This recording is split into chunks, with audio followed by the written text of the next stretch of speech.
Hello बच्चों, तो आज हम फिजिक्स की क्लास में प्रतिरोध, ओम का नियम, इनके बारे में पढ़ेंगे। तो आप लोगों का हमारे YouTube चैनल आदर्श डिजिटल क्लासेस में स्वागत है।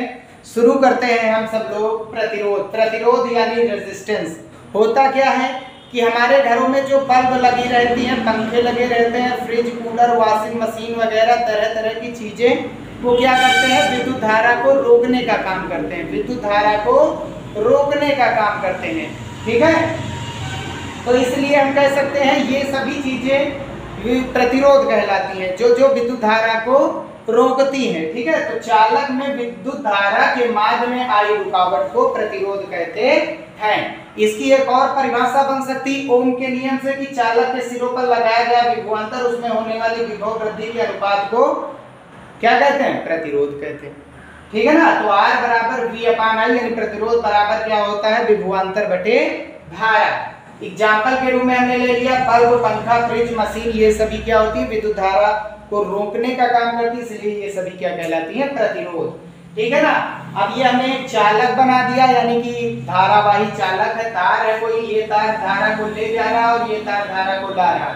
यहाँ एक बल्ब या पंखा, कोई भी एक विद्युत यंत्र जुड़ा है जिसका प्रतिरोध कितना है? R, जो रुकावट R उत्पन्न करता है। वोल्टेज कितना? V, विद्युत धारा गई और इधर से वापस आई, ठीक है ना। ये कुंजी लगी हुई है, जब कुंजी बंद होगी तभी विद्युत धारा घूमेगी, तभी परिपथ काम में आएगा। अब कुछ नोट में चीजें देख लेते हैं, जैसे प्रतिरोध का प्रतीक क्या होता है? R होता है। इसका मात्रक क्या होता है? तो विभवांतर का मात्रक वोल्ट और धारा का मात्रक एम्पियर होता है, और इसी को कहा जाता है ओम, ठीक है ना। तो इसका मात्रक ओम भी होता है, क्योंकि इसकी खोज भी ओम ने की थी, वैज्ञानिक साइमन ओम ने की थी। विमीय सूत्र क्या होता है? तो विभवांतर का विमीय सूत्र Ml2T-3A इनवर्स होता है, और विद्युत धारा एक मूल राशि, तो इसका A होता है। A नीचे प्लस का है, घात प्लस के ऊपर जाएगी, माइनस की घात हो जाएगी। एक माइनस पहले से ही था तो दो माइनस हो जाएंगे, तो Ml2T-3A-2 हो जाएगा। और राशि ये अभी भी अदिश राशि है, क्योंकि विभवांतर और धारा दोनों अदिश है, तो R भी अदिश होगा। अब हम बात करेंगे किस मापक यंत्र में, तो विभिन्न प्रकार के मापक यंत्र आते हैं, और हम बात करेंगे मापक यंत्र भी विद्युत धारा को रोकने का काम करती हैं जब सर्किट में यूज में आएंगे। तो एक ऐसा मापक यंत्र है जो कि है शंट, ठीक है। शंट का प्रतिरोध हमेशा क्या होता है? निम्नतम होता है, जबकि वोल्टमीटर जो कि विभवांतर मापने का काम करता है, समांतर क्रम में लगाया जाता है, उसका प्रतिरोध क्या होता है? सबसे अधिकतम होता है, ठीक है ना। तो चलिए हम देखते हैं ओम का नियम। ओम का नियम क्या होता है? ये हमें बताता है, अगर हम पहली चीज तो विभवांतर काम क्या करता है? विद्युत धारा को धक्का मारने का काम करता है। अगर धक्का ज्यादा तेजी से मारेंगे तो विद्युत धारा भी तेजी के साथ जाएगा, और विद्युत धारा मतलब आवेश जब गति करने लगता है तो उसी का नाम क्या है? विद्युत धारा। और विभवांतर धारा को धक्का मारता है, ठीक है। तो धक्का जितनी ज्यादा तेजी से मारेंगे तो धारा उतनी ही तेजी से जाएगी चालक में। तो वही है इस नियमानुसार चालक की भौतिक अवस्था समान होने पर, यानी जब किसी चालक, यानी ये कोई तार है, चालक यानी तार जिसमें धारा का प्रवाह होता है, यदि उसकी लंबाई नियत रख दें, क्षेत्रफल नियत रख दें, तापमान नियत रख दें, ना तो उस पर कोई दाब लगाया जाए, कुछ भी ना किया जाए, बस एक तार में विद्युत धारा प्रवाहित किया जाए, बाकी उससे हमको कुछ करना नहीं है, तभी होता है भौतिक अवस्था समान। यानी ताप, दाब, क्षेत्रफल, ताप, आयतन, ये सभी चीजें, लंबाई वगैरह कुछ भी बढ़ाना नहीं रहता है। तो चालक की भौतिक अवस्था समान होने पर चालक के सिरों पर लगाया गया, ये चालक है, इसके सिरों पर जो विभवांतर लगाया जाता है, इसमें जो प्रवाहित होने वाली धारा होती है उसके क्या होती है? समानुपाती। तो वोल्टेज जितना ज्यादा होगा विद्युत धारा उतनी ही ज्यादा निकलेगी, अर्थात V समानुपाती I। तो चालक की भौतिक अवस्था समान होने पर चालक के सिरों पर लगाया गया विभवांतर उसमें प्रवाहित होने वाली विद्युत धारा के समानुपाती होता है। समानुपाती का चिन्ह हटाएंगे, एक नियतांक जोड़ेंगे, इस नियतांक का मान निकालने जाएंगे तो I कहाँ आ जाएगा? नीचे आ जाएगा। तो R बराबर V अपान I, तो R बराबर क्या हो जाएगा? V अपान I हो जाएगा, जहाँ R क्या है? एक कांस्टेंट है, और इसे ही चालक का प्रतिरोध कहते हैं, जो हमारा अभी पहले टॉपिक था उसी के बारे में था। R बराबर V अपान I, R को ही प्रतिरोध कहते हैं। एक खास बात यहाँ है कि R जो होता है वो V और I पर निर्भर नहीं करता है। अगर वोल्टेज हम दोगुना कर देंगे, तो फिर समानुपाती के आधार पर विद्युत धारा भी कितनी हो जाएगी? दोगुनी। तो r का मान निकालने जाएंगे तो v का मान 2v, i का मान 2i, 2 से 2 कैंसिल, अभी भी v बाई i ही बना रहेगा। तो ठीक है, तो यहाँ पर ये समाप्त होता है। अब आगे का देखते हैं।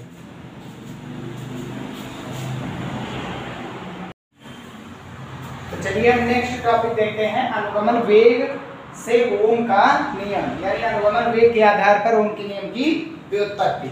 होता क्या, इसमें हम अनुगमन वेग का यूज करेंगे और विद्युत धारा के जो अभी तक पिछले फार्मूले पढ़े हैं उन्हीं रिलेशन का यूज करके हम अनुगमन वेग से ओम के नियम की व्युत्पत्ति कराएंगे। ओम का नियम हमको पता ही है, V/I कांस्टेंट रहता है।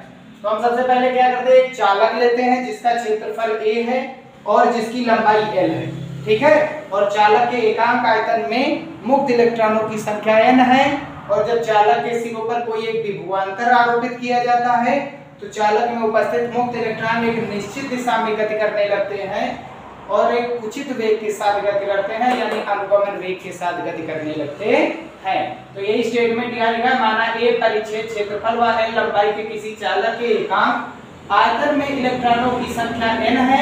चालक के सिरों पर विभवांतर लगाने से इलेक्ट्रॉन अनुगमन वेग vd से गति करने लगते हैं। और हमको पता है बैटरी के प्लस टर्मिनल से विद्युत धारा घूम करके माइनस की ओर समाप्त होती है, यानी दो तार होते हैं, एक तार विद्युत धारा ले जाता है, दूसरा तार वापस लाता है, और इलेक्ट्रॉन विद्युत धारा की विपरीत दिशा में गति करते हैं।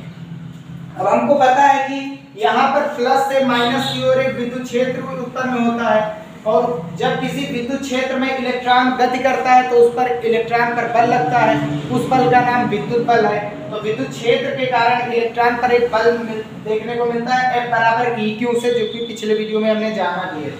तो F बराबर EQ से, क्योंकि इलेक्ट्रॉन पर बल लग रहा है तो फिर इलेक्ट्रॉन का आवेश लिया जाएगा। तो F बराबर EQ में Q की जगह पर इलेक्ट्रॉन का आवेश E रखेंगे। अब क्योंकि हमको पता है इलेक्ट्रॉन का द्रव्यमान भी कुछ होता है, अगर इलेक्ट्रॉन का द्रव्यमान होता है तो यहाँ पर न्यूटन का द्वितीय नियम लगेगा। क्या है कि जब किसी वस्तु पर बल लगाया जाता है तो उसमें त्वरण उत्पन्न होता है, यानी F बराबर m में होता है।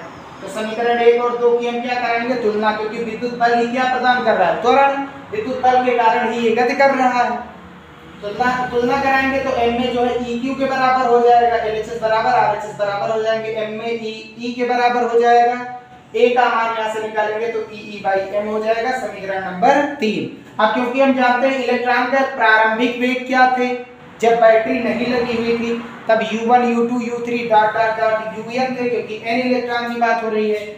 और जब बैटरी लगा दी गई तब वेग कितना हो गया, यानी अंतिम वेग V1 V2 dot dot dot Vn, और जबकि U से V बनने में कितना समय लग रहा है, यानी श्रांति काल τ1 τ2 डॉट डॉट डॉट τ1 है, ठीक है ना। तो यहाँ से हम गति का प्रथम समीकरण यूज करेंगे। क्या होता है, V = U + AT।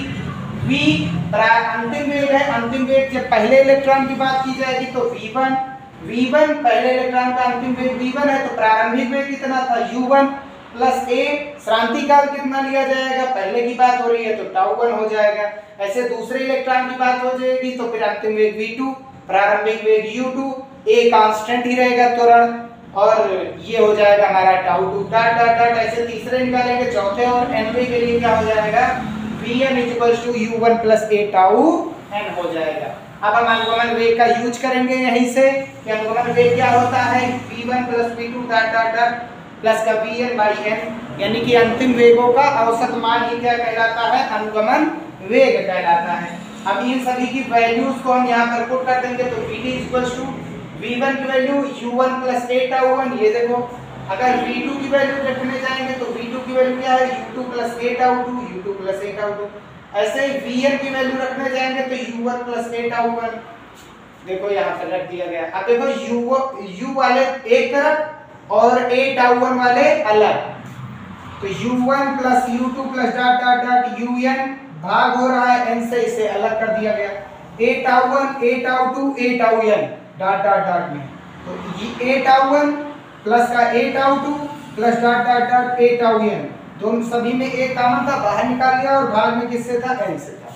अब ये हमको पता है औसत ऊष्मीय वेग था, जब बैटरी नहीं लगी हुई थी, इलेक्ट्रॉन के वेग आपस में टकरा करके, इलेक्ट्रॉन आपस में टकरा करके वेग 0 कर देते थे, तो यानी यहाँ पर औसत ऊष्मीय वेग ये 0 होता है, और ये हमारा श्रांति काल होता है, टक्कर का जो माध्य या कह सकते हैं औसत मान होगा वही क्या कहलाता है, श्रांति काल।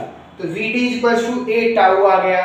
तो ये समीकरण नंबर 4। अब हम समीकरण 3 का यूज करेंगे ए के मान के लिए। ए का मान यहाँ से उठा करके यहाँ पर रखेंगे।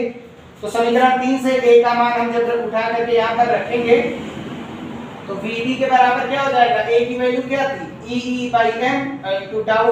अब वीडी बराबर हमने एक फार्मूला पढ़ा था विद्युत धारा तथा अनुगमन वेग में संबंध, I = NEA VD। तो यहाँ से VD की वैल्यू निकालेंगे, NEA बटे में आ जाएगा I के, तो वो वैल्यू यहाँ पर रख देंगे, ठीक है। VD की वैल्यू। अब E बराबर क्या पढ़ा था, E बराबर विभवांतर बटा दूरी होती है, यानी विद्युत क्षेत्र की दिशा में विभव का मान घटता है। तो E = V/T करेंगे। तो यहाँ पर विभवांतर किनके बीच लग रहा है, प्लस से माइनस के बीच। कितनी लंबाई के लिए, L लंबाई के लिए। वहाँ टी दूरी के लिए लग रहा था या L लंबाई के लिए लग रहा, तो पाई L कर देंगे। तो E = V/L कर देंगे। तो ये वैल्यू यहाँ पर रखेंगे तो VT की वैल्यू I/NEA और E की वैल्यू रखने जाएंगे तो V/L है, V/L रख दिया गया। ऊपर क्या बचा, E टाउ और बटे में। अब हम किसकी वैल्यू निकालेंगे, V के बटे में I एक तरफ बाकी सबको एक तरफ, यही ओम का नियम है। तो V के बटे में I को लाएंगे तो V के बटे में I ले जाएंगे तो ml जाएगा ऊपर और E टाउ जाएगा नीचे। तो ml ऊपर, E का E से गुणा E² और टाउ A के बाद जोड़ देंगे। अब क्योंकि अगर चालक की भौतिक अवस्था समान हुई, यानी ताप समान हुआ, दाब समान हुआ, लंबाई, क्षेत्रफल, चौड़ाई कुछ भी नहीं बढ़ाना है, जैसा चालक था वैसा ही रखना है। तो द्रव्यमान, पहली चीज तो इलेक्ट्रॉन का द्रव्यमान फिक्स रहता है, तब लंबाई बढ़ानी नहीं क्योंकि भौतिक अवस्था समान है। इलेक्ट्रॉनों की संख्या फिक्स रहेगी क्योंकि लंबाई समान है, टेम्परेचर भी समान है और E कांस्टेंट होता ही है इलेक्ट्रॉन पर आवेश, A क्षेत्रफल भी समान है, भौतिक अवस्था समान है। टाउ है श्रांति काल, अगर तापमान नहीं बढ़ रहा है तो श्रांति काल भी नहीं बढ़ेगा क्योंकि तापमान बढ़ाने पर श्रांति काल क्या प्रभावित होता है। तो ये सभी क्या हो जाएगा, कांस्टेंट। तो ये ml/E NE² A टाउ हो जाएगा कांस्टेंट। तो V/I जो है वो भी क्या हो जाएगा, कांस्टेंट। और ये कांस्टेंट हमको पता है R के बराबर होता है और यही ओम का नियम है, ठीक है ना।